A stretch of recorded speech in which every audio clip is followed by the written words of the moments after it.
삼형제가 있습니다. 큰형이 원거리, 작은형은 중거리, 막내가 근거리입니다. 배고픈 이 형제들에게 주어진 것은 초코파이 한 개뿐입니다. 이들 중 누구에게 주어야 할까요?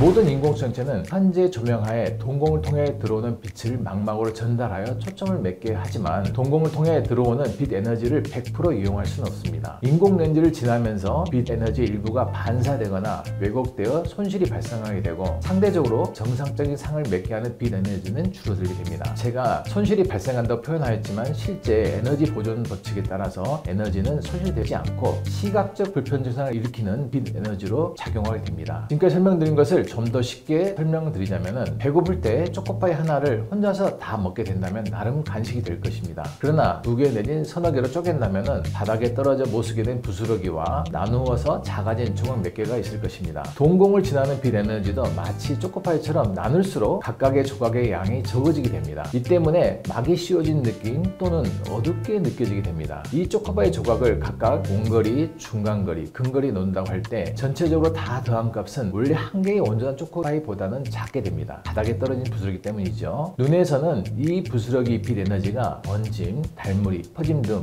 이상 광시적으로 나타나게 되어 작아진 조각, 즉 초점별 적어진 빛 에너지는 망막의 시각세포를 자극하기 충분하지 못하게 되어서 이로 인해 배에 이를 수 있는 느낌은 한동안 나타나게 됩니다. 여기에 이상 광시까지 함께 생기는 거죠. 이러한 현상은 현재까지 출시된 모든 인공렌즈에 해당되는 것이며 에너지 보존 법칙상 에란 있을 수 없습니다. 다만 손실로 처리될 빛 에너지를 회수하거나 초점 쪼개기를 할 때 분배를 좀 더 잘해서 필요한 곳에 좀 더 빛 에너지를 전달함으로써 조금이라도 편리한 느낌을 갖게 하는데 모든 광학 및 재료 기술력이 모아지고 있는 것입니다. 이 때문에 저는 믿을만한 플랫폼 기반의 인공 렌즈 회사에서 최신 렌즈를 출시하였다면 가능한 그것을 사용하는 것이 현명하다고 생각합니다.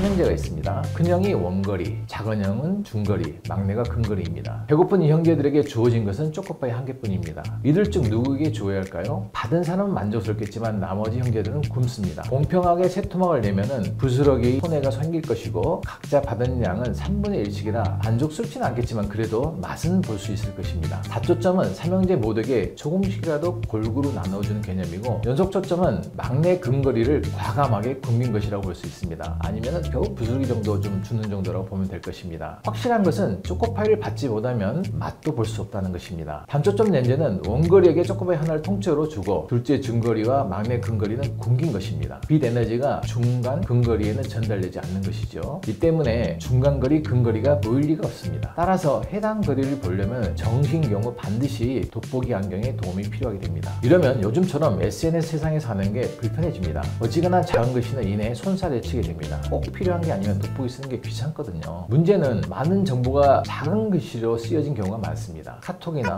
문자도 읽어야 하고 포털 뉴스의 심층 기사도 어느 정도는 읽어서 정보를 가지고 있어야만 누가 관련한 것을 말할 때 금방 알아듣습니다. 이게 잘 안 되고 쌓이게 되면 밝기가 어두워져 필경은 밝은 사람이 없어질 수도 있을 것입니다. 고립되어지면서 청지각마저 떨어지게 됩니다. 온라인 세상에서 근거리 보는 능력은 이제는 필수적입니다. 연속 초점 렌즈는 원거리와 중간거리에 힘을 실어주며 부스러기를 3개로 나눌 때보다 좀 줄어들게 만들 수 있습니다. 당연히 빛번짐이나 이런 게 조금이나마 줄어들며 단초점보다는 중간거리가 나으니 생활에 좀 더 유리합니다. 하지만 근거리에 빛이 모이지 않으니 작은 글씨를 볼 때 돋보기를 이용하지 않을 수 없습니다. 그렇다면 역시 잘게 쪼개다 보니 발생한 부스러기 때문에 빛번짐 등이 생긴다 하여도 원거리, 중간거리, 근거리에 조금씩이나마 빛을 각각 초점에 맺게 하는 다초점 렌즈가 초점 기능적인 면에서는 가장 확실한 방법입니다. 비록 몫이 작다 하더라도 일단 맛은 볼 수 있으니까요. 여기까지 따라오셨다면 인공렌즈에 대해서 단초점, 연속초점, 다초점에 대해서 큰 맥락의 이해를 하신 것이 맞습니다.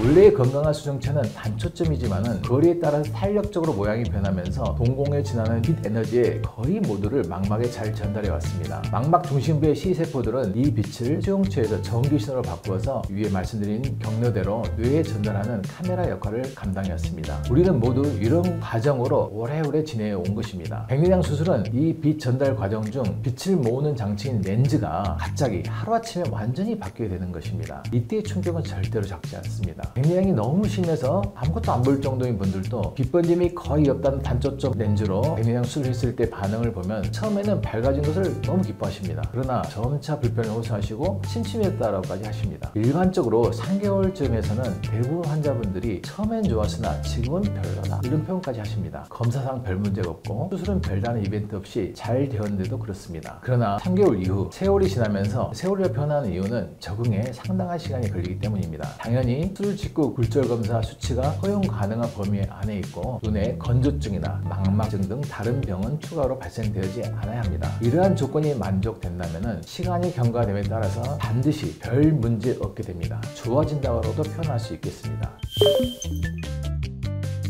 노안 백내장 수술 후 인공 렌즈로 바뀌고 초점 분포도 바뀌게 되면 뇌에 원래 익숙했던 CG 지각 과정과 다름에 우리는 불편을 느끼게 됩니다. 그러나 일정한 자극이 꾸준히 주어지게 되면 뇌 및 신경의 가소성이 작동하게 되는데 미약한 자극이라도 반복하면 할수록 점차 해당 뉴런 네트워크 신경 연접 부위에 신경 전달 물질이 더 잘 배출되고 그러한 말단에서 더 잘 수용하게 됩니다. 즉 신경 연접의 접합이 점점점 강화되는 것입니다. 마치 유치원 또는 초등학교 저학년일 때는 연필 잡는 것도 쉽지 않았지만 약 10년이 지난 중고등학교쯤 되면은 글씨 쓰는 속도가 엄청 빨라지고 자유자재로 되는 것과 같은 원리입니다. 이러한 엄청난 반복량을 채우려면 필요한 것은 시간입니다. 처음에 말씀드렸듯이 저는 노안 백내장 수술을 오래 해왔고 다양하게 많은 환자분들과 수술 전과 수술 회복 과정을 함께 고민하면서 그 곁을 오래 지켜왔습니다. 수술 직후 검사상 시력이 잘 나옴에도 주관적인 시각 인지 측면에서 고생하신 분들을 보며 저도 함께 고민하고 여러 신경과학 전문가들의 자문을 통해서 점차 시지각이라는 뇌 고유의 과정에 대해 이해를 높일 수 있었습니다.